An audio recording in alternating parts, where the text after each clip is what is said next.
Muy buenas tardes, bienvenidas y bienvenidos a una nueva conversación con tiempo y en persona. Estamos en directo transmitiendo desde uno de los salones de ICARE y antes de presentar a nuestro contertulio o entrevistado, como ustedes quieran llamarlo, quiero partir leyendo una cita de un poeta que yo sé que a él le gusta o parece que le gusta porque se lo escuché por ahí en un diálogo que tuvo en otra parte. Es del poema Altazor de Vicente Huidobro. El canto 1. Altazor, ¿por qué perdiste tu primera serenidad? ¿Qué ángel malo se paró en la puerta de tu sonrisa con la espada en la mano? ¿Quién sembró la angustia en las llanuras de tus ojos como el adorno de un dios? ¿Por qué un día de repente sentiste el terror de ser? Y esa voz que te gritó vives y no te ves vivir. ¿Quién hizo converger tus pensamientos al cruce de todos los vientos del dolor? Se rompió el diamante de tus sueños en un mar de estupor. Estás perdido, Altazor, solo en medio del universo, solo como una nota que florece en las alturas del vacío. No hay bien, no hay mal, ni orden, ni belleza. ¿En dónde estás, Altazor? Así comienza este poema, Vicente Huidobro, un poema escrito en un contexto entre dos guerras, de guerra mundial. Incluso hay una parte en que dice que de alguna manera él lo está escribiendo en un momento en que está muriendo el cristianismo y que la cruz ya deja un sitio vacío, ¿no? La tumba de Dios, un poco como la idea nietzschiana, y que desde ahí hay que partir. Tiene algo nietzschiano el poema, pero deja ese estremecimiento de la angustia por el sentido, de estar perdidos en medio del universo. Quiero presentar a nuestro invitado de hoy, Monseñor Fernando Chomalí, arzobispo de Concepción, gran canciller de la Universidad Católica de la Santísima Concepción, administrador también de la diócesis de Osorno. No, ya no. ¿Ya no? ¿Ya dejó de serlo? Hace mucho tiempo. Dejó de serlo. Estudió Ingeniería Civil en la Pontificia Universidad Católica, es doctor en Sagrada Teología, ya le vamos a preguntar algunas preguntas teológicas y difíciles de la Pontificia Universidad Católica, máster en bioética, y tiene muchas otras cosas, entre otras cosas, dramaturgo. Una obra de teatro de él se estrena el próximo fin de semana en Santiago, luego me imagino que va a ser una gira, y su lema es: para mí la vida es Cristo. Por ahí descubrimos ese lema, pero además, y por eso partí con un poema, no me digan, ¿por qué partí con un poema de Huidobro entrevistando a un arzobispo? Bueno, porque resulta que este arzobispo también es poeta. Y tiene un libro que se llama Desde la Plaza del Alma, algo que me llamó mucho la atención y que también va a estar en el espacio de la conversación. Gracias, Monseñor, por estar con nosotros esta tarde aquí en persona. Bueno, 1.000.000 de gracias por la invitación. Qué fantástico es Vicente Huidobro. Y el canto segundo realmente uno lo lee y dan ganas de llorar. ¿Ah? Es una maravilla. Así que yo agradezco que haya empezado así.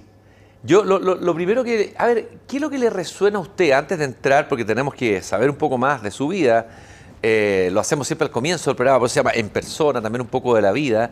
También los arzobispos son seres humanos que escriben libros de poesía, que tienen infancia, que tienen padres, que tienen historia. Uno a veces los ve, ¿no es cierto?, en un pedestal o bajo la solemnidad del cargo. ¿Qué siente usted cuando lee el canto primero de Altazor? Ese estremecimiento y esa angustia de sentir de repente el terror de ser y estar perdido solo en medio del universo. Y cuando dices cuando no hay bien, no hay mal, ni verdad, ni orden, ni belleza, o sea, desaparecieron todos los valores. Es tan contemporáneo este poema.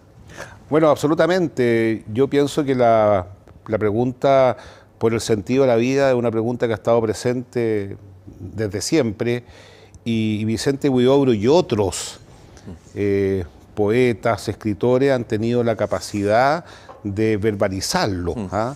Y evidentemente eso representa la condición humana. Yo creo que no hay nadie que no se haya preguntado en su vida respecto de su sentido, por qué existo, por qué soy así, no de otra manera, por qué aquí y no en otro lugar.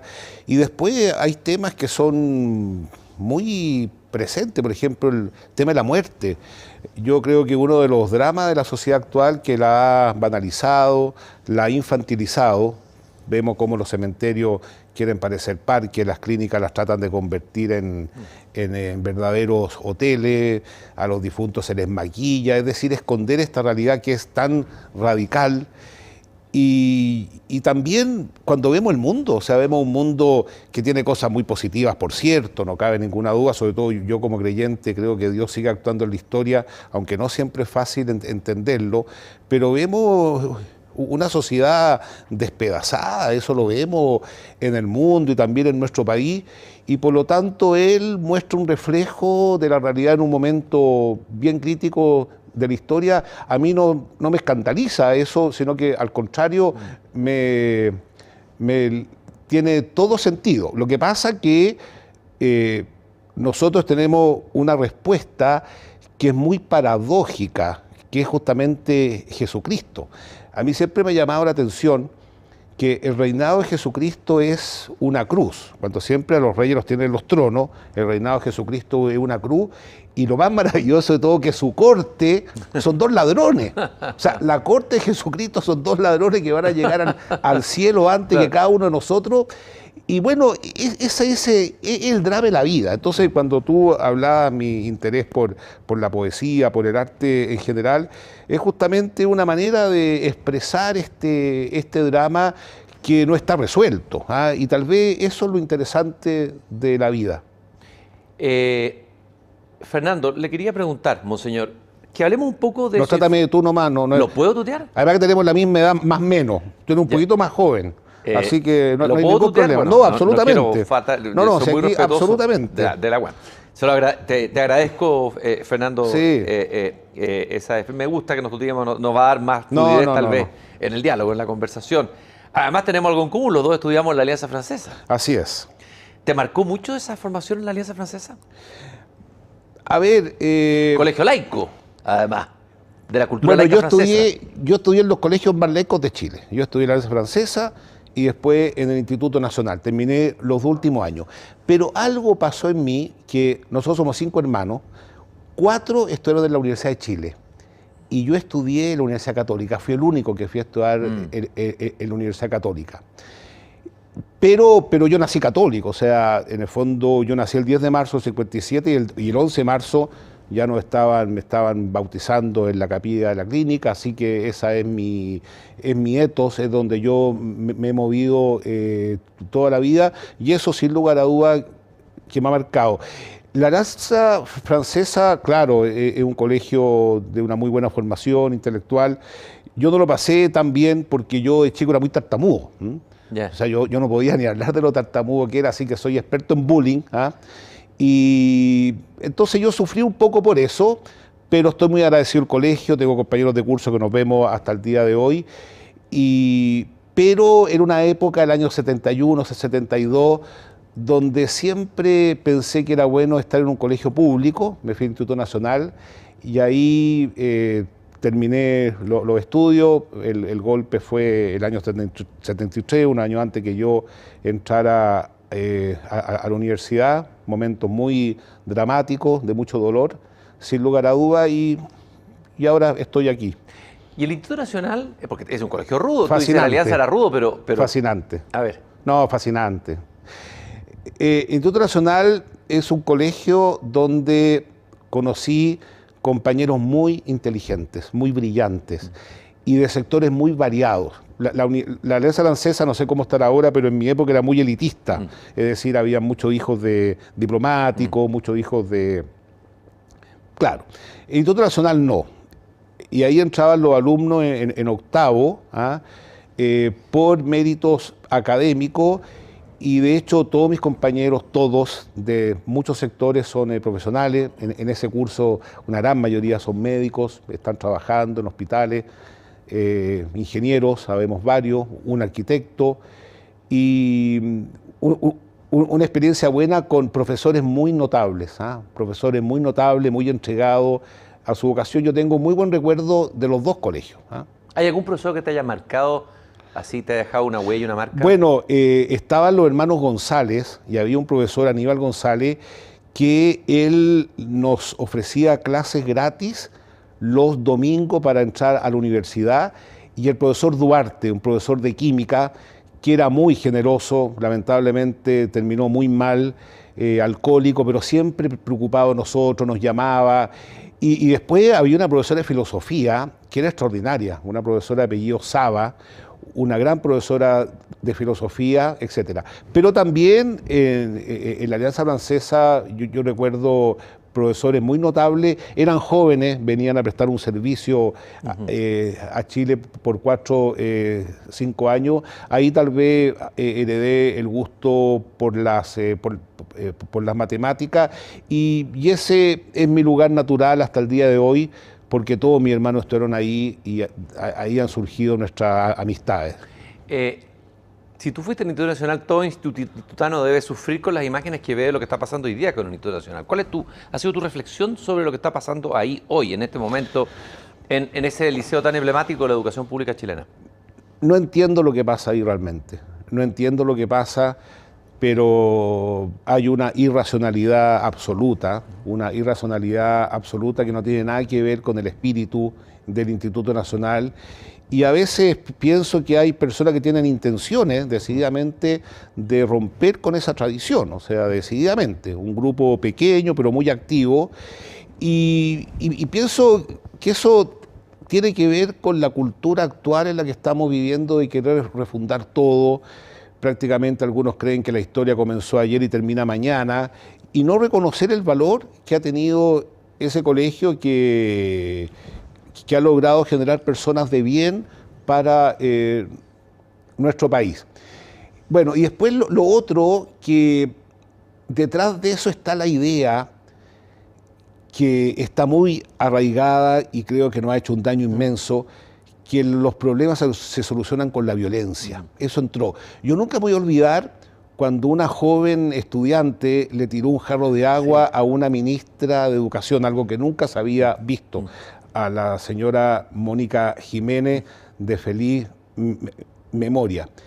Y después la gente la felicitaba a esta niña y la fueron a dejar al colegio al día siguiente porque se suponía que estaba expulsada. Y yo creo que podemos estar completamente en desacuerdo respecto de todo, pero hay algo intransable, que es justamente poder ponernos de acuerdo con la razón.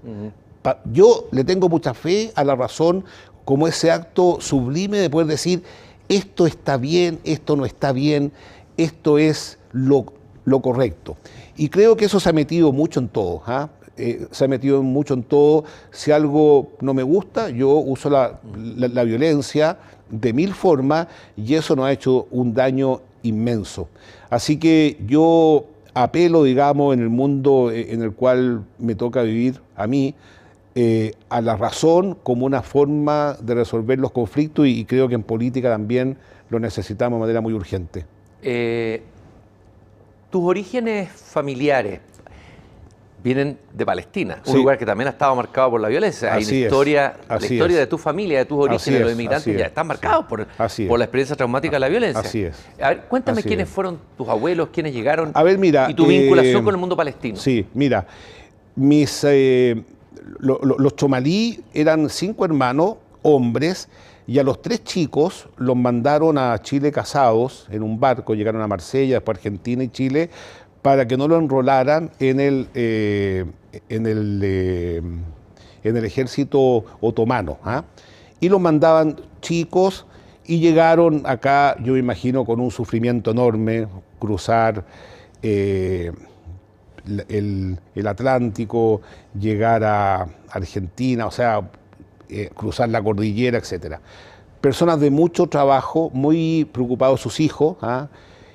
Y mi padre estudió en una escuela pública, estudió en la escuela pública de Chépica, en la escuela de Chépica, estudió en el Liceo San Fernando, ¿ah? Internado en el Liceo San Fernando, en la Universidad de Chile, odontología, porque mi abuela le dijo, mira, aquí no hay dentista, así que estudia odontología y te viene a trabajar a Chépica. Pero mi papá llegó a Santiago a estudiar y nunca más volvió a Chépica. Yo lo llevé a los 94 años, cuando ya empezó a perder un poco la memoria, lo llevé para que reconociera un poco su lugar. Bueno, pero eso se repite hoy día. Hoy día las personas de provincia que tienen buenos puntajes llegan a Chile, a Santiago, y muchos se quedan. Bueno, y fue un hombre de trabajo con un espíritu estético exquisito, realmente un hombre fascinante, pero claro, muy marcado por la pobreza, muy marcado por la discriminación, pero logró salir adelante, llegó a ser un profesor titular de la Universidad de Chile y a nosotros nos educó pensando, digamos, como se dice en Chile, algo muy bonito, que mis hijos sean más que yo. Ese era como un poco el anhelo de él. ¿Ah? Y bueno, papá, mamá, vivimos una experiencia de mucho amor, digamos, de mi madre. Mi mamá era una mujer muy cariñosa, lamentablemente murió joven. Y mi padre, un hombre exigente, en primer lugar consigo mismo. ¿Ah? O sea, para él la vida era una lucha constante. Un hombre con un sentido estético realmente extraordinario. Y al final yo creo que se reconcilió bastante con la vida y estaba agradecido de su vida. Él murió muy viejito, de 97 años, de hecho hoy día está de cumpleaños. Murió de 97 años, murió sereno, agradecido de la vida, y lo más simpático, que murió dibujando. Mi papá pasó sus últimos años dibujando. Me acuerdo que le hicimos una exposición en su casa y fue muy simpático porque yo cuando estaba aquí en Santiago, yo pasaba unas par de semanas con él en las vacaciones y él dibujaba y muy bien, entre paréntesis. Entonces un día le dije, papá, vamos a hacer una exposición. Ya. Entonces le empecé a nombrar a sus hermanos, todos habían fallecido, a sus cuñados, a sus amigos, a sus colegas de trabajo, todos habían fallecido. Y como teníamos que armar esta exposición, pusimos un aviso en el ascensor del edificio. ¿Ah? Juan Chomalí lo invita a una exposición de 7 a 9, qué sé yo. Y llegaron todos los vecinos, estaba muy contento.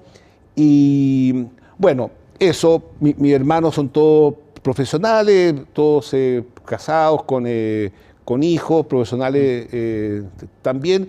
Una familia de trabajo. ¿Ah? Yo diría que eso es lo que más nos define a mi familia. Y en la impronta palestina de estos inmigrantes que llegan, el mundo, tu vínculo con lo palestino, digamos, ¿cuál es? Bueno, yo he estado en Palestina varias veces y por supuesto que abogo a un Estado independiente, libre, soberano. Ellos viven una situación muy dramática ya. De hecho, hay una migración constante porque se hace muy difícil vivir, estudiar allá. Con todo, las veces que yo he estado allá con una capacidad de resiliencia muy fuerte. ¿Ah? Y bueno, y yo espero que en algún día sean 2 estados que se comprendan, con fronteras seguras. Es una situación muy dramática. Y bueno, a mí me duele mucho por supuesto, como nieto de Palestina, de palestino, esa situación, sin lugar a dudas. Es muy doloroso. Fernando, ¿cuándo aparece la vocación religiosa? ¿Cómo nace ese llamado? ¿Fue algo, una revelación? No, nada de eso. ¿Fue algo pensado racionalmente? ¿Fue algo natural? ¿O en qué momento se da esa? Oye, mira, yo esa pregunta me la han hecho 1000 veces. ¿Ya? Y yo las 1000 veces contesto algo distinto, pues la verdad que no sé. Ya. Mira, en mí hay una especie de melancolía, de tristeza. Y yo no sé por qué. De hecho, mi mamá, que era muy simpática, ella se quejaba mucho de eso. Me decía, oye, pero ¿qué te pasa a ti? ¿Qué te pasa? ¿Por qué eres así? Tienes de todo, todos te queremos. Y yo le decía, no sé. Bueno. Oye, tienes lo que decía el poeta Nerval, le soleil noir de la mélancolie, el sol negro de la melancolía. Puede ser. Pero no soy depresivo, nada de eso. No, entiendo, melancólico. No, nada. O sea, yo me levanto en la mañana. Es una dosis de melancolía. Claro, estoy lleno de proyectos, Sí. hago 1000 cosas y realmente intento vivir al máximo, digamos. Pero está eso, es una búsqueda. Y mira, donde encontré una respuesta, bueno, por supuesto, en Jesucristo, o sea, en la persona de Jesucristo. Pero, volviendo al tema más psicológico de la melancolía, encontré una respuesta en un poema de Rilke que lo encuentro muy original. Y él, hablando de la pareja, él dice que la pareja, el proceso de enamoramiento, son dos criaturas finitas que intentan encontrar en el otro lo infinito. O sea, un hombre finito que pretende buscar en el otro lo infinito y viceversa.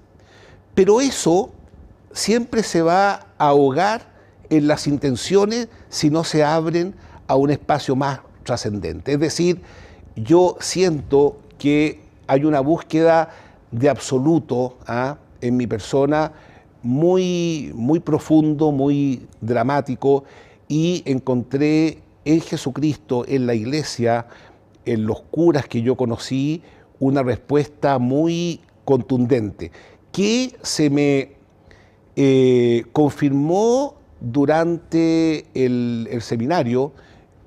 Yo creo que los años más felices que tuve en mi vida fueron en el seminario, lejos, porque tuve la oportunidad de estudiar, de conocer personas muy distintas a mí, tuve la oportunidad de conocer un mundo desconocido, para mí, que era todo el mundo más de las parroquias, los sectores más pobres, que a mí eso siempre realmente me ha llamado mucho la atención, y el estudio de la filosofía y la teología. Y de hecho, yo siempre agradecí hasta el día de hoy el hecho que en esa época el cardenal Oviedo me haya mandado esto a Roma.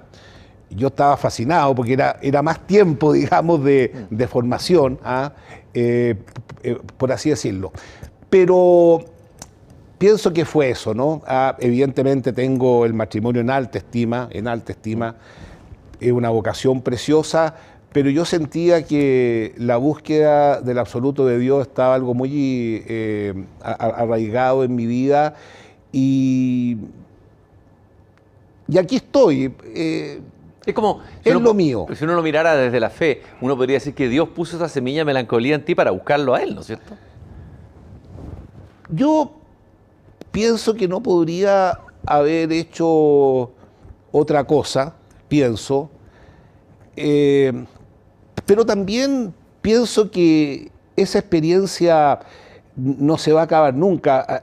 A mí me hace mucho sentido el salve, esta oración de la Virgen María, cuando dice, después de este valle, en este valle de lágrimas, este destierro, un poco la experiencia de San Pablo.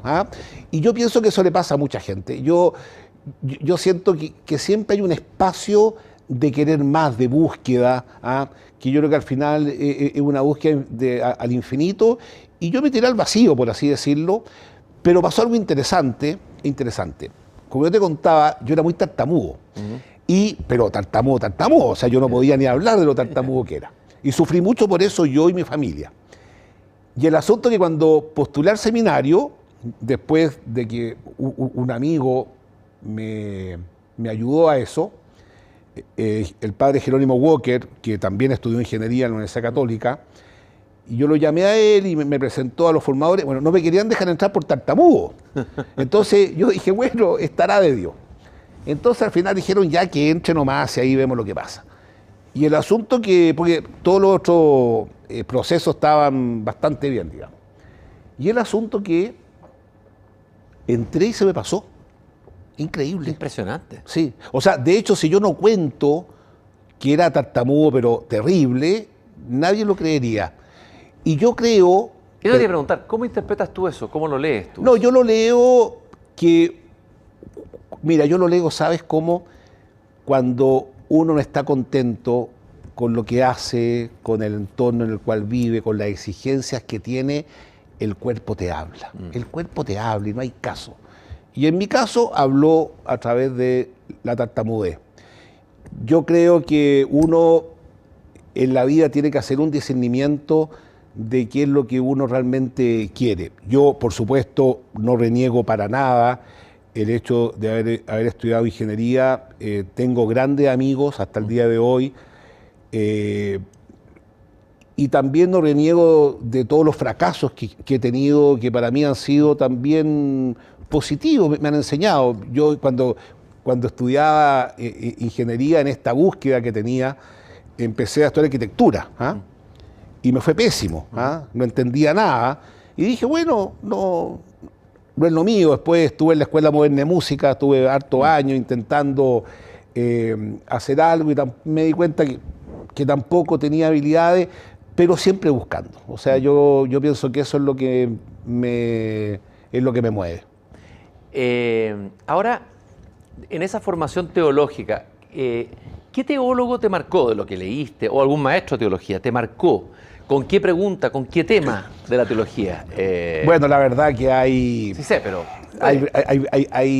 Bueno, sin lugar a dudas, Santo Tomás es insuperable, o sea, insuperable. Su racionalidad, su lógica, insuperable. Sin lugar a dudas. Después, San Agustín, también esta reivindicación de la fe y la razón. Mucha gente cree que la fe es una cosa media mágica, sentimental, y la verdad que ese es un error, ese es un error. La fe adquiere peso específico cuando es reflexionada, cuando es pensada, cuando es discutida, cuando es hasta peleada. Bueno, después, Benedicto, sin lugar a duda, un gran teólogo. Yo creo que uno de los grandes pensadores que van quedando... Es un gran humanista, claro, Ratzinger. Yo no tenía prejuicio con él, pero lo empecé a leer y quedé sorprendido. Como cita escritores, poetas, filósofos. Sí, no, él tiene una visión del mundo, de la iglesia extraordinario. Y después hubo toda una línea de teólogos de los años 60 extraordinarios. Por ejemplo... von Balthasar, el suizo, Rahner, de Lubac, Schillebeck, muchos con los cuales yo estudié. Y después, en el ámbito de la teología moral, que fue en lo que yo me desenvolví, hubo gente muy extraordinaria como Hering, por ejemplo, etc.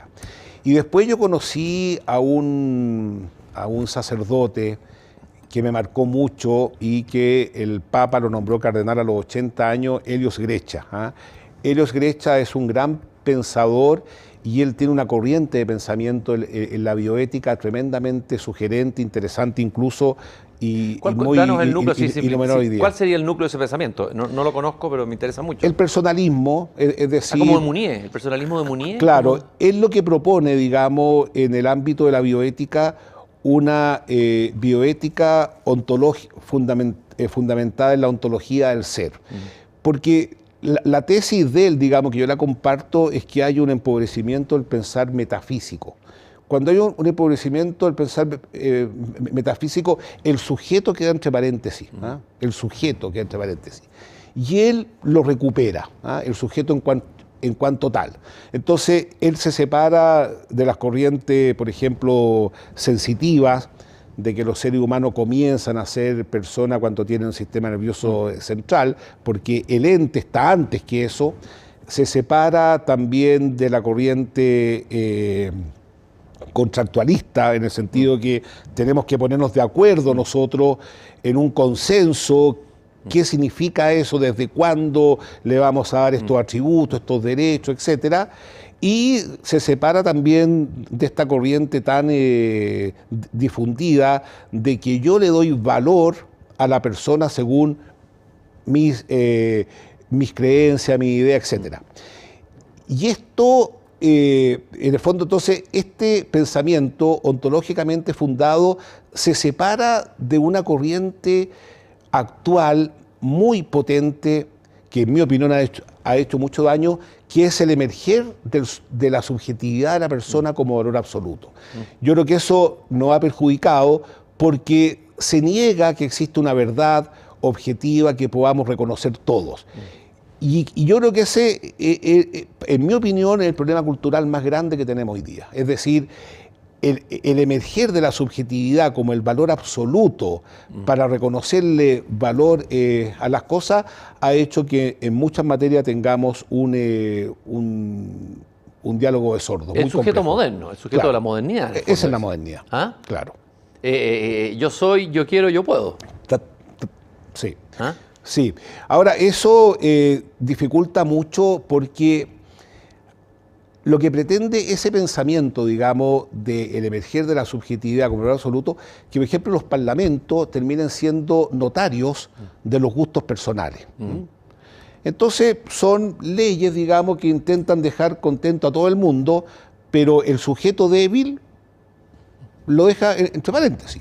Y vemos, por ejemplo, las leyes en favor de la eutanasia, las leyes en favor del aborto. Ahora se acaba de aprobar una ley que permite que hasta el momento antes del nacimiento una persona con síndrome de Down pueda ser abortada, en Londres, etcétera. En Inglaterra. Eso es brutal. Claro. Eso que pasó en Inglaterra, es interesante que detenernos ahí. ¿Qué debate hubo ahí? No sé si te informaste, me imagino que estuviste cerca de ese debate. O sea, el debate, digamos, es muy sencillo. ¿Sí? El debate es un utilitarismo a ultranza. Es el debate. Es decir, que tiene que ver con un personalismo no fundado ontológicamente. Las personas valen por lo que hacen y no por lo que son. Una persona se convierte en sujeto moral en la medida de que sea capaz de producir, de consumir, etcétera, y en la medida que no es parte de nuestra sociedad. Bueno, yo me siento muy orgulloso porque con un grupo de personas estamos trabajando hace muchos años para dar trabajo a jóvenes con síndrome de Down. ¿Y por qué me pasó esto? Porque, bueno, yo estuve muchos años dedicado a la bioética y, por supuesto, soy muy contrario al aborto bajo todas sus formas, pero siento que no bastaba, había que dar un paso más.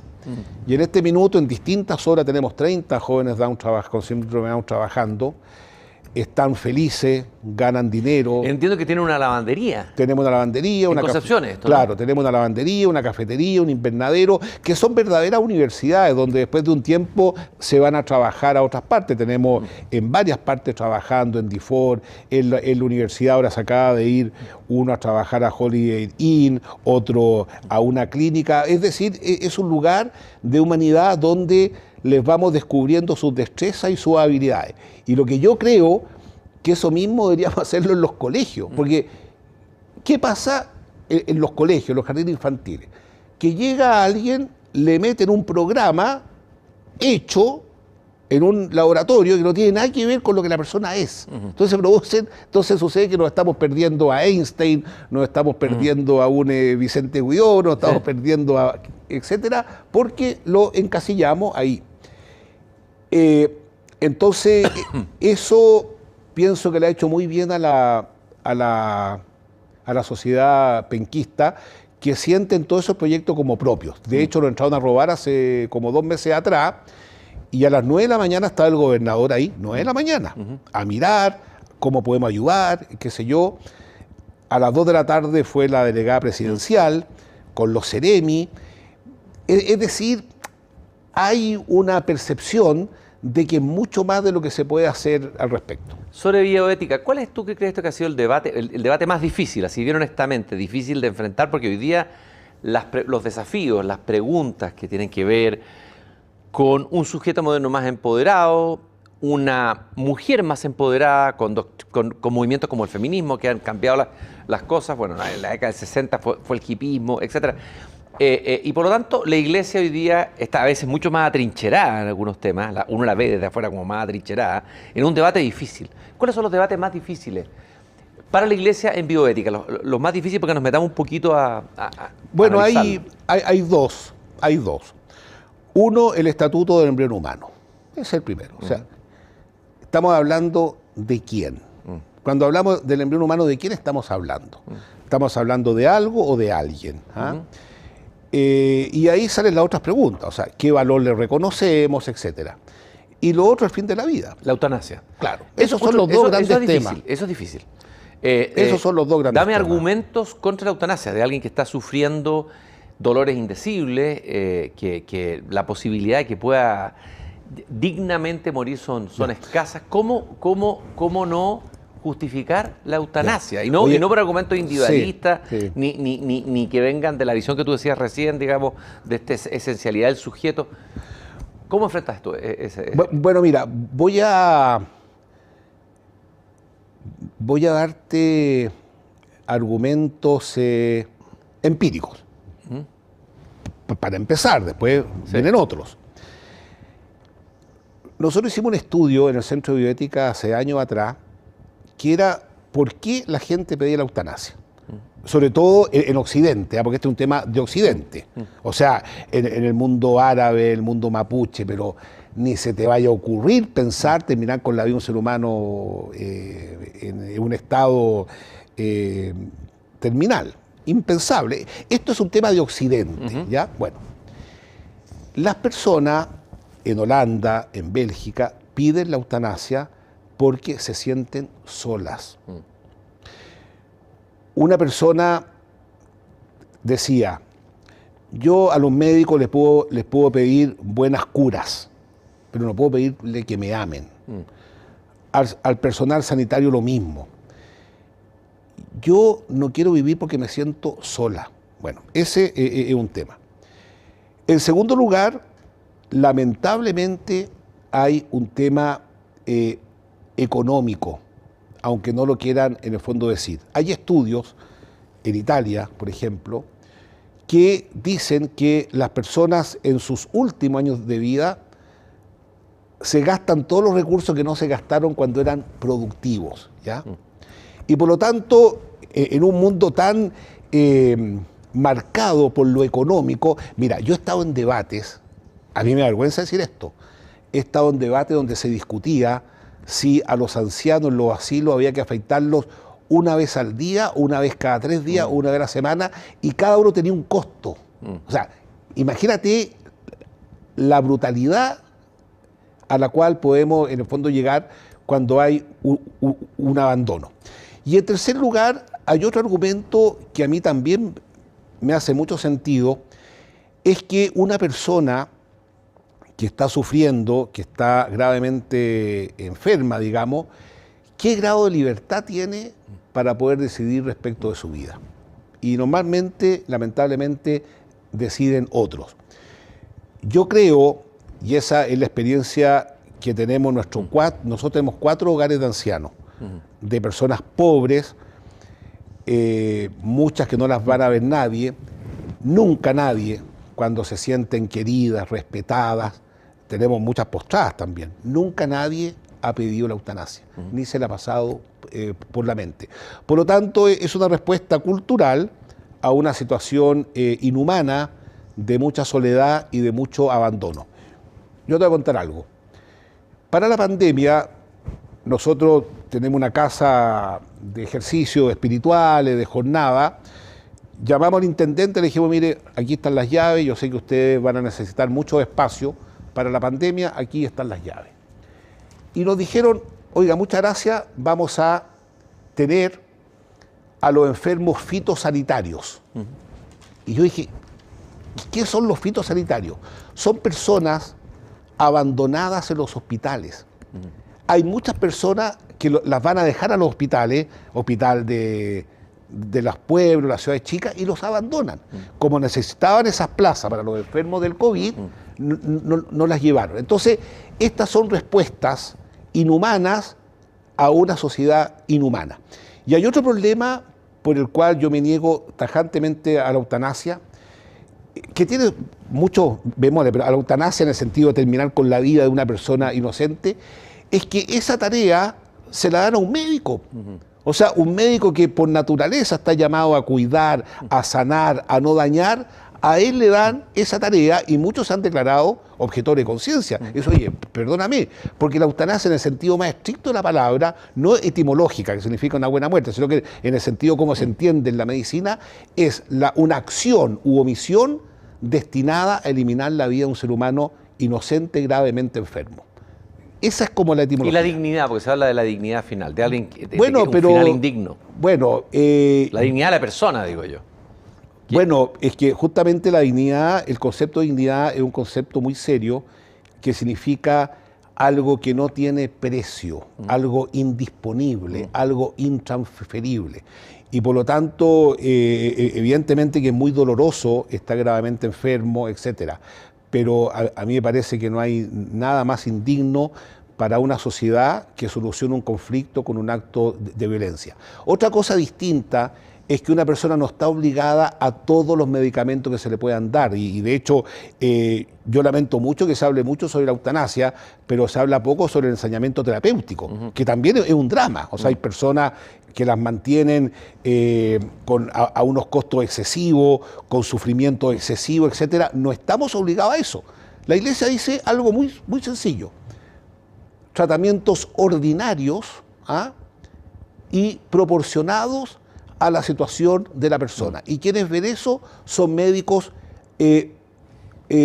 competentes, evitando lo que llaman un tecnicismo abusivo. O sea, si ni Dios quiere, el día de mañana tú tienes que hacer un tratamiento médico, tú podrías perfectamente bien, por ciertas razones que son muy atendibles, no hacértelo.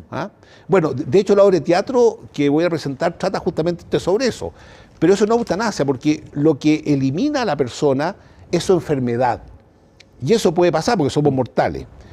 Así que eso es lo que yo te puedo decir al respecto.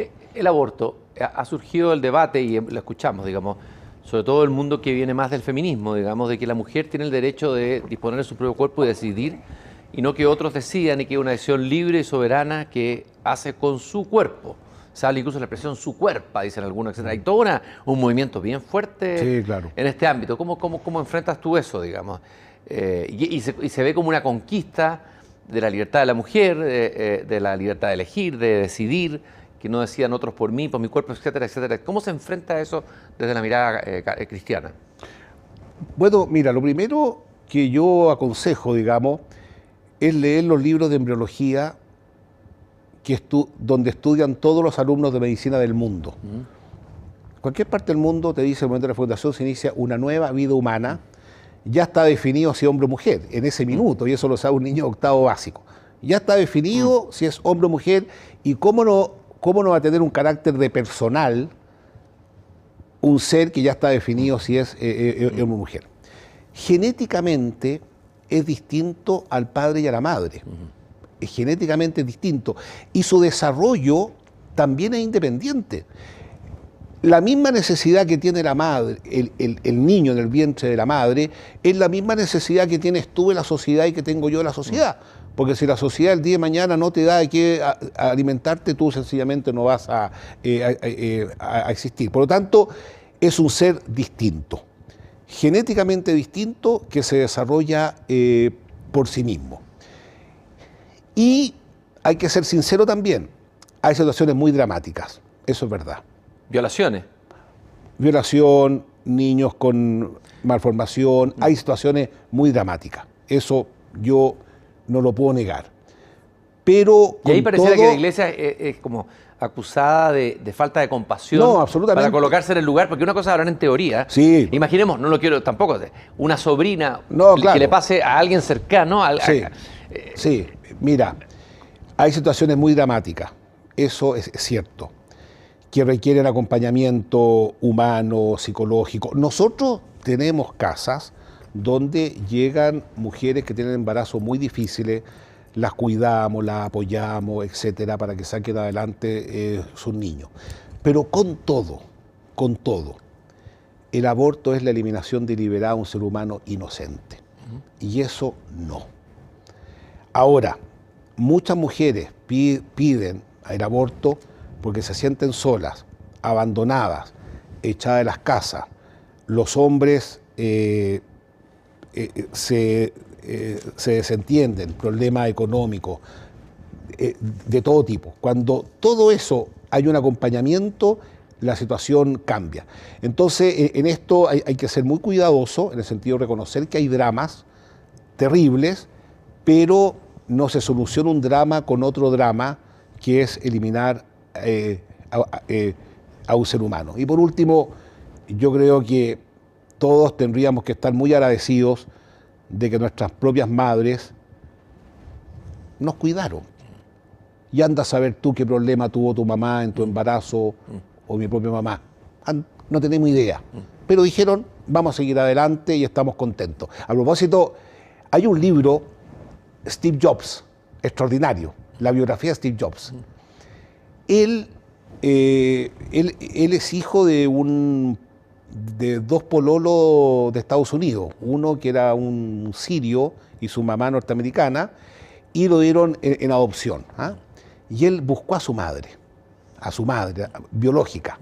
La buscó, hasta que la encontró. Ya era Steve Jobs el conocido. Y en la biografía él se encuentra con ella, y le dice: mamá, yo te quiero decir una sola cosa. Yo no sé todas las dificultades que tuviste cuando te embarazaste de mí, al punto que tuviste que entregarme. Yo no te juzgo por eso, pero te agradezco que yo haya nacido. Es un maravilloso. Impresionante. Bueno, yo eso lo leí en la Cámara de Diputados. A propósito del debate en esa época, yo dije, oye, les quiero leer a Steve Jobs. Al final, ¿quién es capaz de decidir qué vida merece ser vivida? Nadie. Vamos a pasar de lo ético a lo estético, porque también, aparte de tu dedicación a la bioética, la estética ha cumplido un papel importante, lo dije al comienzo, escribes poesía, entiendo que eres pintor.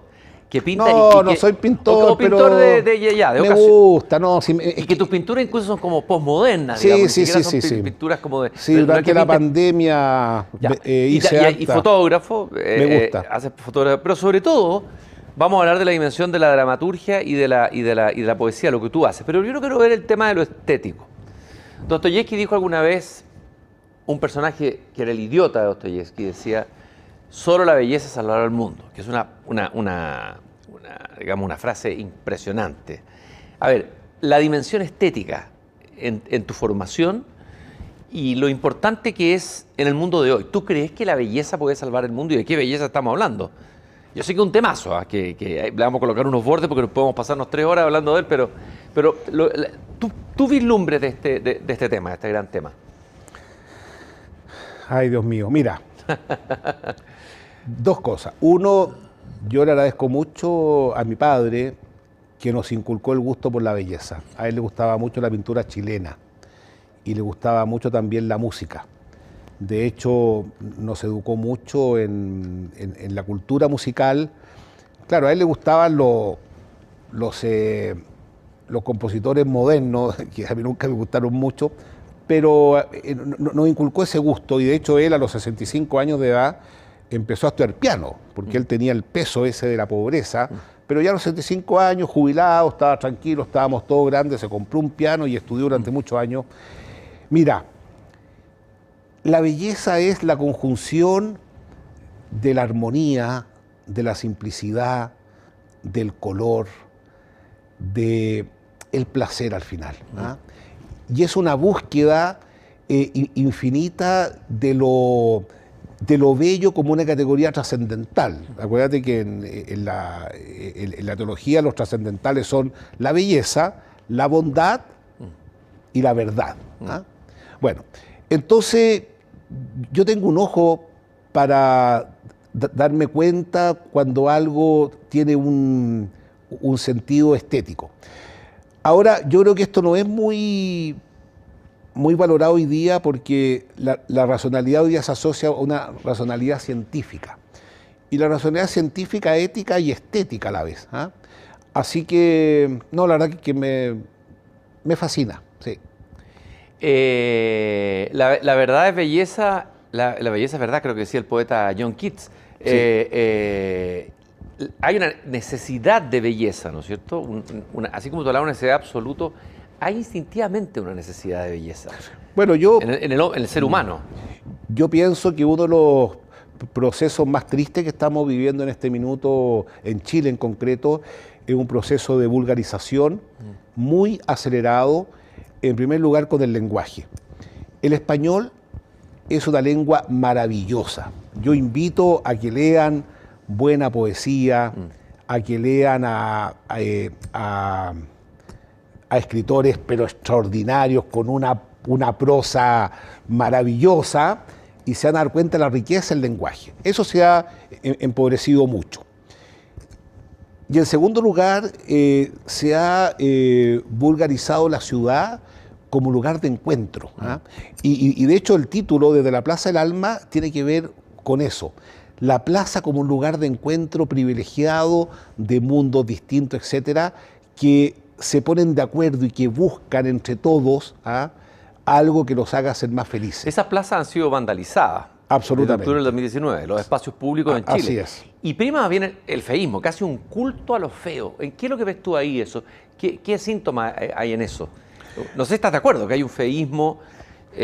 Una cosa son las exploraciones vanguardistas, que son muy interesantes, pero otra cosa es el feísmo por el feísmo, digamos. Mira, yo siento que Chile está pasando por un proceso histórico muy, muy complejo, muy delicado, y no quiero ser pesimista, pero bueno, yo tengo la esperanza cristiana, pero en la vida real yo tengo un cierto pesimismo por tres razones y que concluyen en eso. ¿Ah? En primer lugar, en Chile no hay un proyecto común que nos una a todos, no existe. O sea, son esto que el todo es más que las partes, una frase que usa tanto el Papa, prácticamente no existe. Cada uno quiere lo suyo. No hay un nosotros. O sea, un proyecto común no existe. En segundo lugar, el concepto de comunidad está muy deshecho. O sea, hoy día si hay algo que tenemos que recomponer, y nosotros hacemos un esfuerzo grande, es la fraternidad humana, la fraternidad. O sea, yo puedo pensar muy distinto a una persona, me puedo vestir distinto, puedo tener ideas distintas, pero tenemos algo en común maravilloso que es nuestra humanidad. Y hoy día todos nos vemos como enemigos. O sea, es una cosa terrible, o sea, una desconfianza espantosa, etc. Y en tercer lugar, una ética, una virtud incondicional, pero hasta el extremo, que es un poco lo que abogaba Sábato. O sea, Sábato abogaba a una... Ernesto Sábato abogaba a una ética individual, llegando hasta el extremo de entregar su propia vida. Entonces, él contaba la historia de un sindicalista que se había desmayado en una protesta, y se desmayó y lo que necesitaba era alimento. Entonces le dije, oiga, pero ¿por qué no compró pan si usted andaba con mucho dinero? No, ese dinero es del sindicato.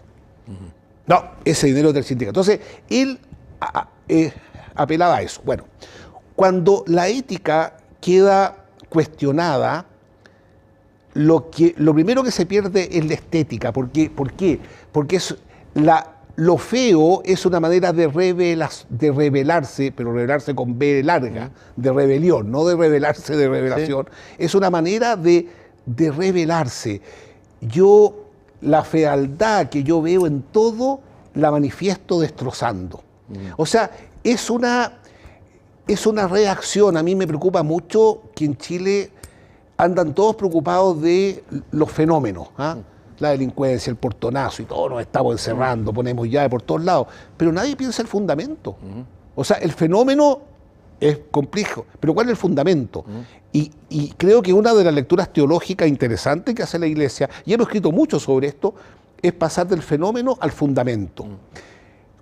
¿Cuál es el fenómeno? El fenómeno es que hemos dejado a personas en el camino. Ese es el fenómeno.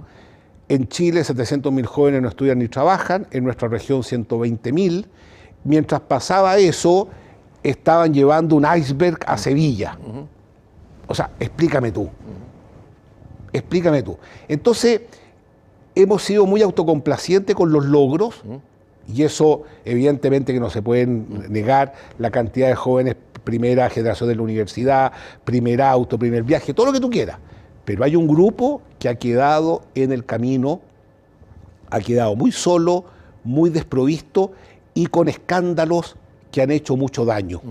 Por supuesto, los escándalos de la iglesia han hecho mucho daño, los escándalos de los empresarios han hecho mucho daño, los escándalos que vemos en las Fuerzas Armadas. Es muy triste tener a generales que están judicialmente complicados. Eso es de una simbología impresionante, ¿no? Ver empresarios, basta que sea uno, lo mismo que basta que sea un cura, un obispo, uno, para que la moral, digamos, total, fondo se decaiga, porque la gente espera más de nosotros. Entonces, el feísmo, para mí, digamos, esta destrucción es una reacción. Ahora, hay sociedades donde uno podría decir que también existen desigualdades y todo, pero no hay este fenómeno tan violento de destrucción de lo propio y los espacios públicos. Aquí se ve de una particular manera. Y muchos buscan explicaciones antropológicas, culturales, propias del país, digamos. Hay argentinos que dicen, ¿cómo ustedes destruyeron el propio espacio público? A un argentino no se le ocurriría. Y en España uno podría decir que en Argentina hay más pobreza que en Chile en este momento, hay también desigualdades, etcétera, etcétera, etcétera. Hay problema ahí, una educación demasiado exitista, demasiado competitiva. Yo pienso que en el fondo hoy día se habla mucho de la salud mental como un problema serio. Y es cierto, problema serio en los colegios, en el mundo laboral, etcétera. Pero yo creo que el tema es mucho más profundo, porque la salud mental hace referencia a la psiquiatría y a la psicología, que por supuesto son instituciones muy respetables, pero hay un dolor en el alma que se ha manifestado como rabia, y creo que eso nos está pasando la cuenta hoy día. Eso creo yo.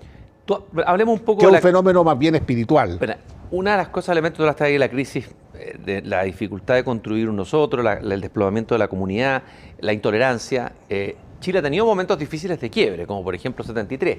La Iglesia ahí jugó un papel muy importante en la recomposición de un cierto diálogo, en la posibilidad de llegar a acuerdos, en el tema de la defensa de los derechos humanos. Sin embargo, hoy día la Iglesia está como ausente. La sensación que uno tiene es que está ausente. Algunos dicen que incluso, bueno, que la Iglesia no tiene que meterse en los temas políticos ni públicos, ¿no? Eso nos enseñaban en la Alianza Francesa algunos profesores bien laicos, ¿no? Una separación absoluta entre los temas del Estado y los temas de la Iglesia. No, pero está bien eso. Ahora, pero la Iglesia perdió presencia porque perdió autoridad, perdió autoridad moral por su propia crisis. ¿Cómo lees tú qué pasó esta crisis tan colosal dentro de la Iglesia, el tema de los abusos sexuales, que no es... Terrible. No se puede... uno puede decir, sí, eso ocurre en todas partes. Terrible, no. A ver, ¿cómo la ley? ¿Por qué ocurrió? ¿Cuál es el fondo, el meollo de lo que realmente ocurrió ahí? Mira, ocurrieron varias cosas. En primer lugar, ocurrió que muchas personas ingresaron al seminario no debiendo haber ingresado. Creo que los filtros no fueron lo suficientemente adecuados, ni tampoco hubo suficiente seguimiento durante el periodo del seminario, a pesar de que es un régimen de internado bien intenso, ni tampoco después como sacerdote. Yo creo que eso no está pasando la cuenta, y yo lamento mucho que personas que sabían, digamos, que tenían estas desviaciones, digamos, no lo dijeron en su momento y no fueron honestos. Yo creo que eso es lo primero. En segundo lugar, pasó también que cuando hubo denuncias, no se creía que eran tal, se decía está exagerando, y había en el fondo una defensa corporativa de estas personas que se suponía que eran santas, que eran etcétera. Creo que eso hoy día no es así. O sea, hoy día toda denuncia se analiza, se sigue, etcétera, y en eso hemos sido muy categóricos. Estamos trabajando hace 12 años en eso, tenemos protocolos, todas las diócesis tienen lugares donde se hacen las denuncias, etcétera. Y lo otro que pasó también es que algunas personas que tenían estas desviaciones brillaban, por así decirlo, en otros aspectos. Y por lo tanto eso generaba mayor incredulidad. Pero una persona puede hacer mucho bien, pero un daño es daño, el abuso es abuso. No hay espacio para abusadores al interior de la iglesia, y en eso estamos tremendamente comprometidos.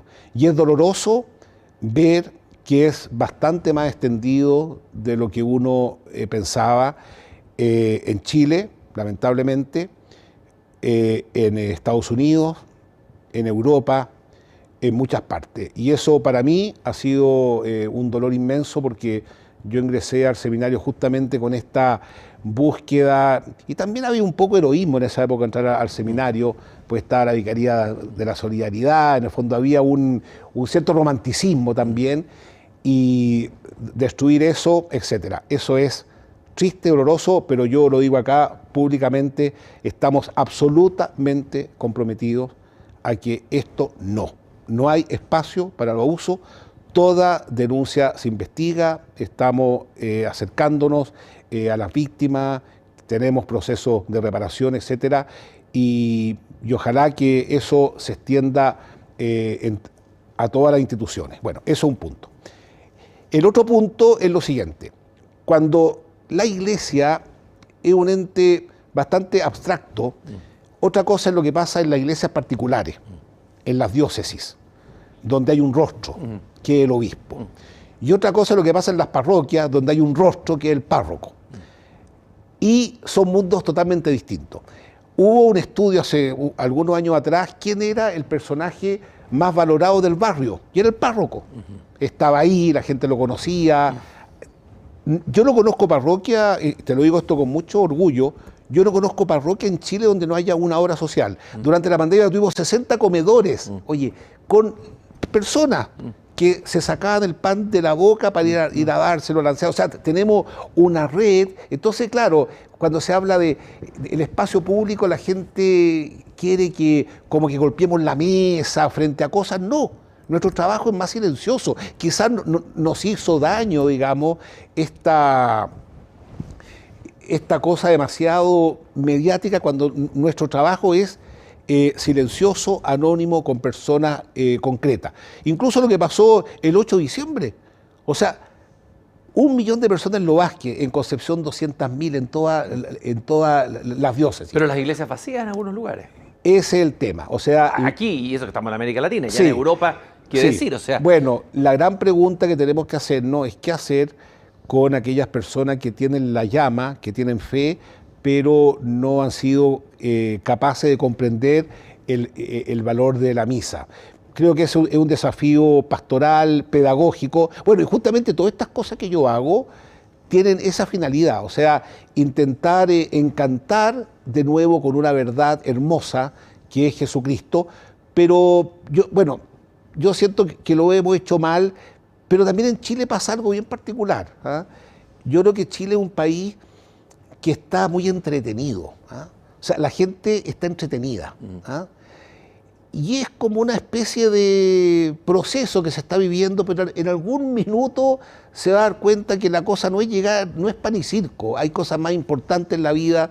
Yo tengo esperanza en eso. Y así que es un desafío, pero la verdad tampoco sé mucho cómo hacerlo, pero eso le pasa a todo el mundo, o sea, el reencantar a las personas. ¿No hay algo de la crisis de los abusos sexuales, lo que pasó en la iglesia, el tema del celibato? Yo sé que es un tema delicado para los sacerdotes. Primero, preguntarte a ti mismo, cada sacerdote vive esa opción, que es una opción bien radical, porque el instinto sexual, la pulsión sexual es algo fuerte, estudiado por la biología, presente. Y castrar eso, limitarlo, dicen algunos, es ir contra natura, y que eso inevitablemente produce neurosis, distorsión, etcétera. ¿Cómo se enfrenta, o qué has estudiado tú sobre ese tema? ¿Cómo lo ves? No, mira, yo evidentemente que no es fácil, tampoco es fácil la fidelidad al interior del matrimonio, porque los seres humanos somos complejos y vivimos, digamos, conflictuados siempre, pero yo conozco personas que han tenido a su señora o a su marido enfermo durante muchos años y ya han vivido celibatariamente por una experiencia de amor a un valor que atribuyen, digamos. Por lo tanto, yo pienso que no es la causa, pero también si fuese esa la razón, no habrían abusos ni violaciones en el ámbito familiar, como los hay muchos y en todas partes, digamos. Así que yo pienso que no hay una causa, o sea, no es causal. Lo que sí... Pero es algo, es como, a veces pareciera que hay una testarudez de la Iglesia de persistir en el tema del celibato y defenderlo. ¿Por qué no posibilitarlo, como ocurre en otras iglesias? Que eso daría una flexibilidad, que se humanizaría también a los sacerdotes, se les daría una posibilidad de una vida... Sí. Bueno, mira, eso es una vida así, yo siento que la plenitud está en el amor, en la entrega, que no necesariamente está asociado en el fondo al ámbito sexual, ni mucho menos.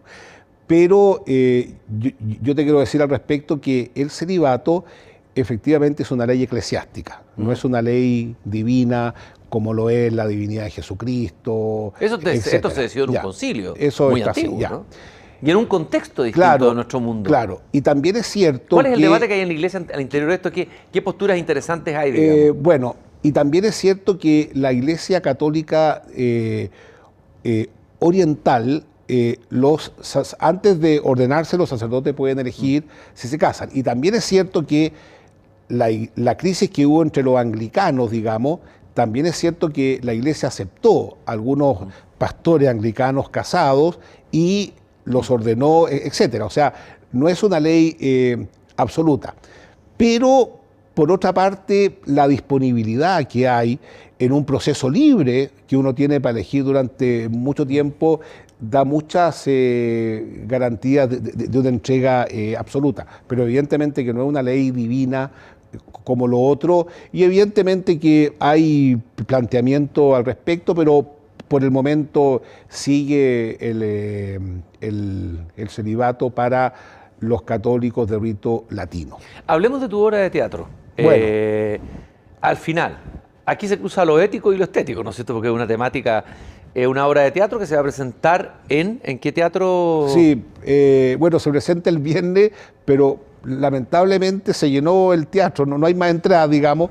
Bueno, esa obra se presentó en Concepción primero, y ha ido a 10 lugares. Estuvo en la cárcel, estuvo en muchos pueblos donde nunca ha habido teatro. Vamos al hospital de Concepción, lo pidió un oncólogo en la obra, y voy a presentarla aquí en Vitacura el viernes para personas cercanas a mí. Entre ellos se han organizado para poder traerla.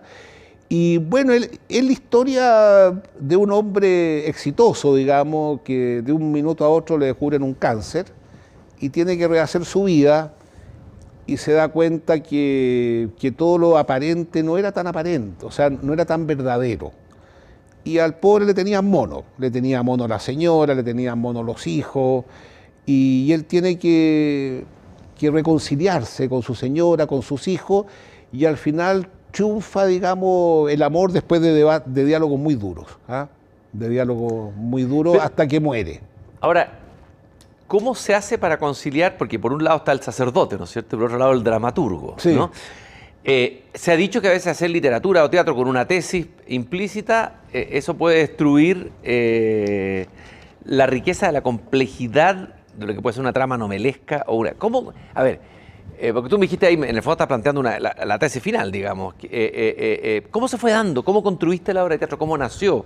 Bueno, esta es la segunda obra de teatro. ¿Ah? Esta es la segunda obra de teatro. Tu segunda. ¿Cómo trabajas? ¿Cómo nace? ¿Cómo trabajas? ¿Desde una tesis? ¿Desde una imagen? ¿De un personaje? ¿De dónde nace? Ya, mira, yo te voy a explicar. Sucede que yo me doy cuenta yo me da cuenta que mis alumnos de bioética cada vez estaban menos interesados en lo que yo les enseñaba, claramente. O sea... Porque claro, hoy día un profesor compite con miles otros lugares, digamos, de información, qué sé yo. Entonces siempre ando buscando métodos pedagógicos de poder llegar. Entonces yo traduje el tema de la eutanasia, el fin de la vida, el tema de relaciones humanas, lo traduje en una obra de teatro. Y yo se lo pasé a un par de personas para que me hicieran un comentario. Me dije, mira, esto tiene valor. ¿Ah? Y me atreví, o sea, no es un gran queso, tampoco soy un Shakespeare, ni nada que se le parezca, pero es mi aporte a la cultura, es mi aporte a generar diálogo. De hecho, después me contaban que en Florida, digamos, los alumnos se quedaron conversando sobre eso, ¿ah? Se quedaron en el fondo conversando. Y lo otro también, que las familias nunca son tan perfectas como uno quisiera. Y es importante hacerse cargo de eso, ¿ah? Ni tampoco el sacerdote es tan perfecto como uno quisiera, ni nadie. Y desde la verdad se puede construir algo un poco más humano, diría yo. De eso se trata. Y encontré un director que se interesó, que lo hace muy bien, un grupo de actores que se han comprometido, y al final es un apostolado también. O sea, es una obra de teatro católica. O sea, yo no me desdoblo, digamos. Soy el mismo. Ok. Me recordó la historia de un hombre que tiene cáncer y que se empieza a enfrentar a la verdad. Eso va revelando el entramado social, lo que está alrededor. Me recordó la muerte de Iván Ilich de Tolstoy. Ah, maravilloso. No, algo lo relacioné, aunque no he visto la obra, pero en el sentido de que es justamente una enfermedad terminal la que va haciendo que el personaje se encuentre con su verdad, sí, finalmente. Oye, la muerte de Aníbal Illich es una de las novelas más extraordinarias que he leído. Y, ¿sabes? Ese es Chile, ¿ah? Iván Illich es Chile. A ver, explícamelo, sí, interesante. Iván Illich es Chile. Él se autoconstruyó una imagen, ¿ah? Se autoconstruyó una imagen que embarcó a toda la gente que estaba en torno. Embarcó a la señora, embarcó a los jueces, embarcó a todo el mundo, y después se enferma y la gente lo trataba como si estuviera sano. Y él lo único que quería era que lo abrazaran, que lo quisieran, etcétera. Pero la gente decía, ¿cómo yo voy a hacer esto con este hombre que era tan perfecto, qué sé yo? Sí. Pero esto es distinto, ¿ah? No, porque esta obra, no, esa novela es maravillosa, yo la recomiendo. Y el único que salva, perdón, en el cuento de Iván Illich, finalmente el que más se le acerca es un lacayo. Claro, lógico. Donde encuentra Iván Illich realmente claro, ese afecto y cuidado que no encuentra, tal cual, incluso los seres más cercanos. Bueno, eso siempre pasa, al final eso siempre pasa. Pero esta obra es distinta, porque esta familia tiene que tomar decisiones. Si ir o no a un tratamiento caro que implicaba dejar a la familia en la ruina, si llamar o no a un sacerdote, porque él no quería saber nada. En el fondo tiene eso dilemático. Y también yo hago una crítica bien terrible, porque yo he visto en las teleseries, las películas, siempre nosotros, digamos, los curas, somos como los medios tontones, ¿ah? En serio, oye, uno ve las novelas, siempre es como... ¿Hay una caricatura de esas? Claro, no, es como el pajarón, es como el que no se la puede en la vida, qué sé yo, cosa que yo discrepo completamente. Y yo encuentro que hay sacerdotes que son muchos generosos, entregados, hombres serios, estudiosos. Entonces, también hay un poco de eso. O sea, mira, toda obra de teatro, todo acto es de alguna manera, son autobiográficas, ¿ah? Porque también hay un poco la historia de mi familia, también, ¿no? Estas familias que quieren salir adelante, que hacen esfuerzo, pero que la realidad es distinta. Pero es cierto eso, ¿eh? Entonces también yo reivindico la figura del sacerdote que responde preguntas interesantes que nadie quería responder, frente al dilema de la muerte. No, mira, para serte franco, yo encuentro maravilloso ponerte a escribir algo, encontrar un director, encontrar los recursos y que la gente vea eso, y gente muy amplia. Fuimos a la cárcel, maravilloso. Maravilloso. ¿Cuál fue la recepción? ¿Cómo fue Pero extraordinaria, estaban fascinados, agradecidos, hemos ido a colegios, vamos a ir al hospital. En el fondo es mostrarse con sencillez. No, Y ojalá que todo el mundo haga lo mismo. Yo digo, oye, agarren un papel y un lápiz, pónganse a escribir, hagan una exposición y el que va, el que no le gusta, no le gusta. Como tu padre. Claro, lógico, que hizo ahí en el edificio, ¿cierto? Claro. ¿Tú eres cercano a Héctor Yaitul? ¿Cuál es tu nivel de cercanía? ¿Por qué lo conociste? Estoy haciendo un giro ahí en la entrevista. Sí, no, está bien. Pero me gustaría meterme porque si no me Está van a ir bien, quedando está temas bien. fuera del tintero No, porque metes está en la bien. actualidad también. A No, ver, está muy bien. cuéntame esa experiencia con Yaitul. Mira, yo llegué a Concepción y había una huelga de hambre de 4 comuneros mapuche. Yo llegué el 2011, donde recién había asumido Sebastián Piñera el 2010.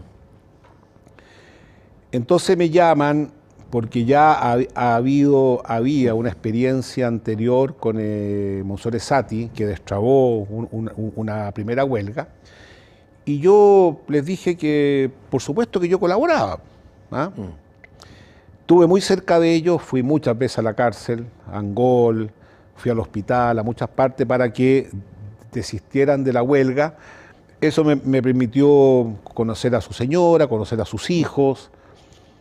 Y bueno, la verdad que esa huelga fue muy dura. O sea, ellos estaban muy mal, había peligro de ¿Ahí muerte. tuviste diferencia con la conferencia episcopal, parece, el tema de como de avalar un poco, no avalarla, sino que No, o sea, a ver, condenarla con claridad? Hubo una diferencia de criterio, parece. ¿qué cosa? Con la conferencia episcopal sobre el tema de la huelga de hambre. No, o sea, yo no estoy de acuerdo con las huelgas de hambre bajo ningún punto de vista. Pero si una persona está en una huelga de hambre y yo puedo ayudar a que termine esa huelga de hambre, yo lo voy a hacer. No sé si me explico. No, la huelga de hambre, yo no estoy de acuerdo porque atentar en contra de la vida humana. Bueno, entonces lo que pasó ahí fue que al final logramos, junto a Lorena Fríes, que era la directora del Instituto Nacional de Derechos Humanos, elaborar un documento que lo fuimos a dejar, digamos, a la moneda, etcétera, con una serie de requisitos que no se cumplían, etcétera, en la cárcel, y él termina en la huelga de hambre. Yo me acuerdo, fue en Angol a las 10 de la noche, fue un momento muy intenso. No, en Victoria fue, bueno. Y después, Héctor Yaitul cumple su condena en el Manzano. Yo iba a verlo un par de veces al año, como voy siempre a la cárcel a ver a todos los internos. Digamos. A todo esto estamos ahora trabajando en un proyecto muy bonito con Mujeres Levántate. Estamos tratando de armar una fábrica al interior del Manzano para mujeres, pero eso es otra cosa. O sea, nosotros estamos más cercanos a ese mundo, eso trato de decirte. Entonces, él cumplió la condena, la estaba cumpliendo y tenía la posibilidad de salir durante el día, estos beneficios que se dan, si encontraba trabajo. O sea, si encontraba trabajo, podía salir durante el día de la cárcel. Entonces me llama la señora, me llama él, me dice, ¿sabe? Nadie me quiere dar trabajo porque yo soy Héctor Yaitul. Y yo le dije, yo te voy a dar trabajo. Además era trabajador social. O sea, ¿quién soy yo para no darle trabajo a alguien? Siendo que eso es lo propio de la condición humana, trabajar. Él tenía hijos, qué sé yo. Además, trabajador social, así que estuvo trabajando en una residencia para personas en situación de calle. Hasta que terminó, hasta que cumplió su condena y se fue y nunca más lo vi. Pero igual tuvo un gesto positivo, que antes de irse al campo, después yo nunca más lo vi, él me fue a agradecer que yo le haya dado trabajo. Pero él cumplió la condena, como toda persona que es juzgada por los tribunales. Y después pasó que supe, te hablo ya de 8 o 9 años atrás, que él tenía interés en poder generar algún tipo de diálogo, pero no prosperó eso. Yo le hice contacto, me acuerdo, con el ministro del Interior de la época y no prosperó. Yo no he sabido más de él y yo, por supuesto, que lamento que la violencia se haya apoderado, digamos, de esa zona, se haya apoderado de Chile. No es el camino para resolver un tema muy, muy, muy complejo.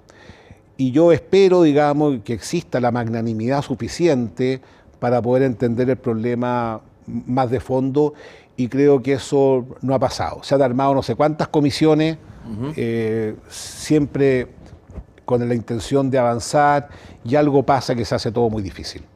Pero mucha gente me criticó, por darle trabajo a él, yo creo que hice lo correcto, porque si yo hubiese estado en su situación, me hubiese gustado que me den trabajo, y porque tenemos que hacerle al otro lo que queremos que nos hagan a nosotros. Y mucha gente me dijo que yo con eso estaba avalando la violencia. No, yo no avalo nada. Él estaba cumpliendo la condena, si trabajaba podía salir durante el día, tenía las competencias para hacer un trabajo y yo se lo di. Me pareció que es la actitud cristiana. Estamos en pleno proceso de discusión para llegar a un nuevo proceso constitucional. Tú hablaste de diálogo, la importancia del diálogo. La Iglesia ha cumplido muchas veces un papel mediador para acercar el diálogo. Esta discusión se ha ido trabando, se ha demorado, la gente está molesta porque se ha demorado más de la cuenta. Imaginemos que a la Iglesia la invitan a participar en este diálogo para ayudar a acercar las posiciones. ¿Qué es lo que hay que hacer? ¿Cuál es el trabajo que tú que habría que hacer hoy en un país polarizado, dividido, que estuvo dividido en un plebiscito entre apruebo o rechazo, etcétera, etcétera, etcétera, con distintas visiones de la democracia? ¿Por dónde? ¿Cuál sería la tarea que hay que hacer hoy? Porque esto se está resolviendo estos días, digamos. Puede que se llegue a acuerdo, y si no se llega a acuerdo sería un fracaso de la clase política y del país completo, en un cierto sentido. Ya. Bueno, mira, yo no voy a entrar en la contingencia política porque no me corresponde, pero sí puedo decirte algo. Antes del último plebiscito, yo invité en mi calidad de vicepresidente de la Conferencia Episcopal a un grupo de políticos y fueron a la Conferencia Episcopal. Había unos 10 y habían otros que ya estaban fuera de la contingencia, pero que tenían un gran valor, como Genaro Arregada, fue Agustín Esquella, fueron varios. Y estuvimos conversando largamente, y todos valoraron nuestra visión de la importancia de la unidad y de buscar el bien común. Eso todos lo valoraron mucho. También valoraron que nosotros tenemos una visión de los grandes temas que aquejan al país, que nos inquietan mucho. Por supuesto, el tema mapuche es un tema que nos inquieta. Eso hay que resolverlo con una gran, amplia mirada. Ahora creo que van a armar una comisión, ojalá que podamos participar en ella porque tenemos presencia allá. Después, el tema de la economía. O sea, no podemos seguir como país pensando que la sociedad gira en torno al consumo. Yo creo que tenemos que abrirnos a otra manera de generar los recursos. Esta imagen de el trabajo como una mercancía que se trata en el mercado, yo creo que nos ha hecho mucho daño como sociedad. Ha quedado gente en el camino. Otro tema que hay que abordarlo sí o sí, el tema de los detenidos desaparecidos. Nosotros como Iglesia en Concepción acompañamos hasta el día de hoy a los familiares de detenidos desaparecidos. Religiosamente se juntan en el arzobispado una vez al mes, unas mujeres admirables que han sufrido lo indecible, y todavía recuerdan cuando, siendo jóvenes ellas, llegaban a sus casas a las 3 de la mañana, etc. Yo he conversado este tema con los oficiales jóvenes, que ahora tienen 50 años, que justamente nacieron en esa época, y creo que tienen clara conciencia que en eso tenemos que avanzar. O sea, es impensable una sociedad que va a seguir adelante como pueblo, digamos, si hay personas que han quedado tremendamente heridas por situaciones que acontecieron desde el Estado. Y después tenemos que volver a repensar la educación. Yo creo que ahí hay un tema que no ha sido visto en toda su profundidad. Yo creo que no le hemos tomado el peso realmente a lo que significa para un país el hecho de tener personas auténticamente educadas en todos los niveles, etcétera. Así que, bueno, nosotros hemos escrito mucho. Otra cosa que la gente no lea lo que escribimos, nos hemos pronunciado. Nos interesa mucho la libertad religiosa, por supuesto que nos interesa, nos daría mucho susto que las personas no pudieran profesar su fe, que nosotros no pudiéramos construir nuestros templos, y por supuesto el tema de la vida. O sea, una sociedad que cree que las personas tienen valor porque pueden producir una sociedad enferma, porque el día de mañana tú, yo y todos nosotros vamos a estar enfermos y vamos a ser susceptibles de ser eliminados porque no formamos parte, como dicen ellos, de la comunidad moral. Vi un debate, una conversación muy interesante que tuviste, me parece que fue Concepción, con Axel Kaiser. La tuve en Santiago y en Concepción, sí. Sí, 2019. Cuando vino el Papa. Claro, cuando vino el Papa Francisco. A propósito de un libro que escribió él y yo. Bueno, y en esa discusión era interesante porque tú planteabas tu crítica al liberalismo, no sé si extremo, económico, digamos, Extremo. las carencias que tenía ese liberalismo. Y él decía que el Papa era muy simplista en términos de ciertas definiciones económicas y que su crítica al liberalismo tenía fallas, que no sabía de economía y que en el fondo estaba influido por un peronismo que lo habría marcado desde joven, un ambiente cultural más peronista argentino. Bueno, y hay una discusión sobre el tema de por qué la Iglesia en el último tiempo, digamos, ha ido tomando un tono muy crítico con los liberalismos, cuando el liberalismo, decía Kaiser, ha producido más riqueza, que en los lugares donde ha habido liberalismo ha habido menos desigualdad, etcétera, etcétera, etcétera. Y que al revés, los lugares donde ha habido más estatismo, donde aparentemente no funciona el liberalismo como en América Latina, hay más pobreza. ¿Qué sacaste tú de ese debate en limpio, digamos? Porque imagino que uno se confronta a otra posición. ¿Cuál es la...? Lo primero que saqué... Bueno, a todo esto él es una persona muy... dialogar con él es un gusto, sin lugar a duda. Bueno, lo primero que saqué en limpio que Axel Kaiser no va a cambiar, o sea, eso fue lo primero que saqué en limpio, digamos. O sea, él tiene su dogma, digamos, y que defiende... Pero también tienes un dogma. Si tú tienes fe, uno tiene dogma. O sea, había dos posiciones. Sí. No, si no estoy, o sea, no estoy haciendo un juicio, pero eso, tú me dijiste, ¿qué saqué en limpio? Eso saqué en limpio, que él no va a cambiar. Mira, yo creo que tenemos que poner en el centro el trabajo como la clave de la cuestión social. Y creo que no está puesto en el centro el trabajo, lo que está puesto en el centro es el consumo, que son dos cosas en el fondo muy distintas. Poner el trabajo en el centro significa poner a la persona en el centro, a la persona que trabaja. Y creo que eso un liberalismo a ultranza no lo permite porque te guste o no te guste va dejando gente en el camino. Porque tú estudias para producir, trabajas para producir y producir para consumir. Ese círculo no termina nunca y ha destruido también la naturaleza, etc. Lo otro que yo creo es que podemos construir una sociedad solidaria. Yo creo que es totalmente posible cuando tú pones tus capacidades al servicio de los demás. Pero el sistema está muy por otro lado. Imagínate que ahora que los alumnos dieron la PAES, ya han salido 2 o 3 publicaciones, ¿cuánto va a ganar una persona si estudia tal o cual carrera? ¿Ah? O sea, tú, que eres literato, y yo somos unos locos, que entrar al seminario, somos unos locos, sí. Porque lo razonable habría sido estudiar esta, etcétera, etcétera. Entonces, esa imagen es muy empobrecedora. O sea, cuando tú crees que la persona es lo que consume, es lo que produce, y deja gente en el camino. Pero yo no niego que la sana competencia es buena, sin lugar a duda, pero también tengo unos cuestionamientos respecto de la publicidad. Evidentemente que la publicidad permite que las personas sepan dónde elegir, pero también es cierto que a veces nos llevan a comprar cosas que no necesitamos. Y eso es una pregunta. Eso es una pregunta. Yo escribí algo al respecto y inmediatamente salieron los publicistas que no estaban de acuerdo conmigo, etcétera, pero estaba en un círculo muy complejo, ¿ah? Y bajarse de ese círculo es muy difícil, pero a mí lo que más me duele es que va dejando mucha gente en el camino. Fernando, tú hablaste por ahí que la raíz de todos los males, si uno tuviera que finalmente ir al fondo de los males de nuestro tiempo, es de raíz, es un tema antropológico, o sea, que es el olvido de Dios. Sí, claro. Sí. Brevemente me gustaría que nos refiriéramos a eso. ¿Qué ha significado el olvido de Dios? Heidegger habló del olvido del ser. Tal vez reemplazó a Dios por el ser, por el agnóstico. Hablemos de eso.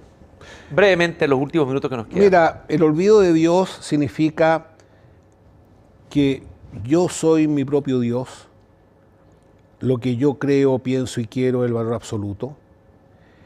sin ningún sentido de la trascendencia, y que la vida se juega hoy sin importarme lo que le pasa al del lado. El olvido de Dios, te lo traduzco acá, así, es tener una sociedad como pista atlética, donde cada uno corre, con codazos, con todo, y la presencia de Dios, Padre, es una mesa donde todos compartimos.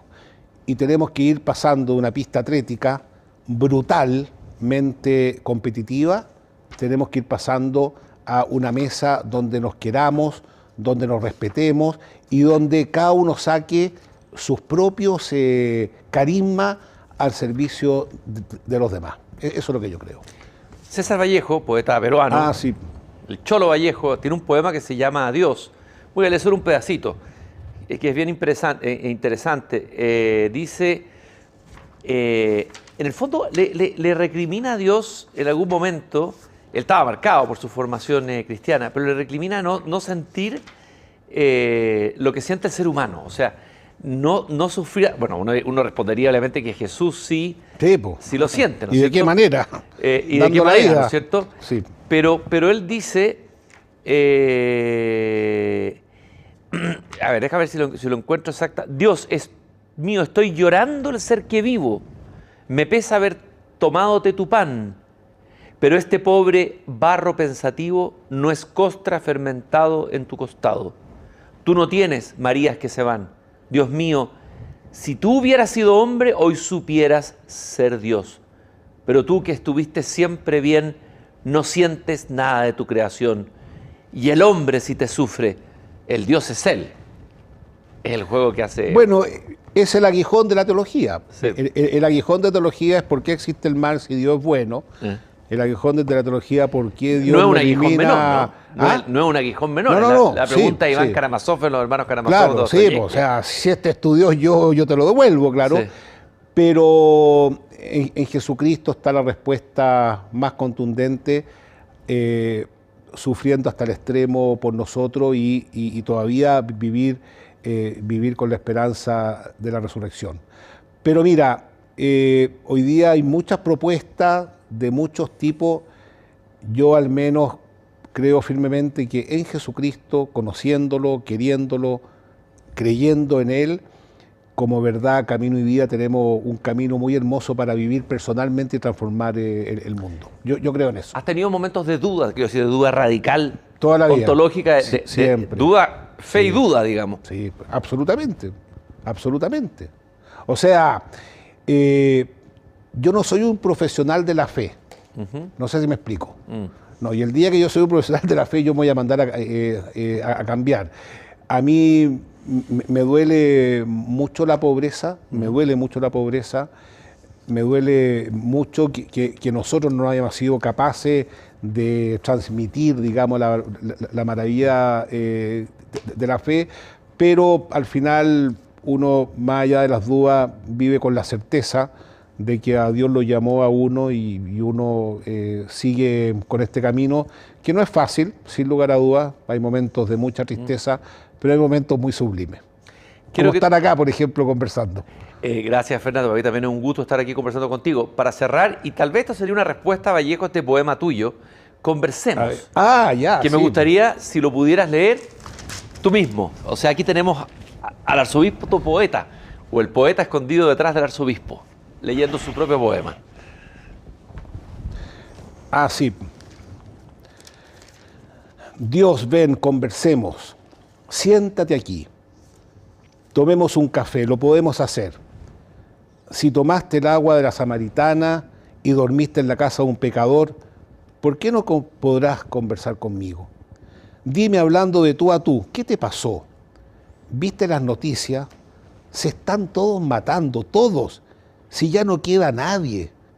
Hasta las tinieblas bailan de alegría al ver todo destrozado. ¿Qué te pasó? ¿En qué te puedo ayudar? ¿O estamos condenados con los ojos abiertos y el grito en la boca? Última pregunta. Hace unos años entrevisté a un conductor francés que había entrevistado a un escritor católico y que él le preguntó a ese escritor católico, si usted se encontrara con Dios, ¿Qué le preguntarías? ¿Qué le irías tú a Dios si te encontraras con Él? No, yo a Dios no le pregunto nada, no, nada, no, no, no. No, eso sería de una arrogancia sin límite. Yo lo miraría. No, yo no le pregunto a Dios. Mira, el día que no reconozcamos que Dios es Dios, el absoluto, frente al cual tenemos que arrodillarnos, Dios va a ser una invención humana. El Dios de Jesucristo es muy impresionante. Es el creador del cielo y de la tierra, el que crea de la nada. O sea, este concepto metafísico, crear de la nada, es muy potente, de la nada. Imagínate, ¿quién soy yo para andarle preguntando a alguien que crea de la nada? Ahora, si él me dijera... Hazme una pregunta. Claro, Fernando, hazme una pregunta. Claro. Si él me dijera, en el fondo, una pregunta, yo creo que la pregunta va por el mal, sin lugar a dudas. El mal. Qué terrible, ¿ah? ¿Por qué el mal? ¿Por qué el mal? Fernando, yo te agradezco muchísimo esta conversación que hemos tenido esta tarde, por este tiempo que nos has regalado. Y por supuesto estaremos atentos a tu obra de teatro y a tu dimensión estética, que me parece muy importante también en tu trayectoria. Muchas gracias por habernos acompañado aquí en esta conversación en persona. Un millón de gracias por la oportunidad y bueno, trabajemos todos por un Chile mejor, un Chile más justo, más fraterno y tanta falta que nos hace, ¿no? Gracias. Gracias a ti, nosotros nos encontramos nuevamente el próximo domingo a las 7:30 aquí en Emol TV, Icare TV y otras plataformas digitales para seguir conversando, como lo hicimos ahora, con tiempo y en persona. Muchas gracias por habernos acompañado.